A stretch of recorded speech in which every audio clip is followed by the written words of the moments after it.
everyone, and welcome back to KL Artistic. This is part 2 of Through the Sand Dunes and my beach swipe. The painting is now dry and I'm going to embellish on it a little bit. So I'll be using some of my fluid paint and a paintbrush and a palette knife.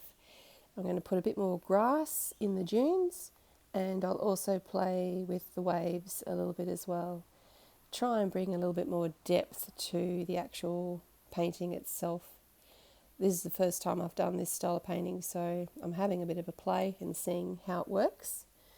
And it was also a subscriber request. So if you're not already subscribed, please like and subscribe and comment on my videos. Helps me and it doesn't cost you a thing. All right, I'll let you sit back and relax and watch the process of how I embellish my painting.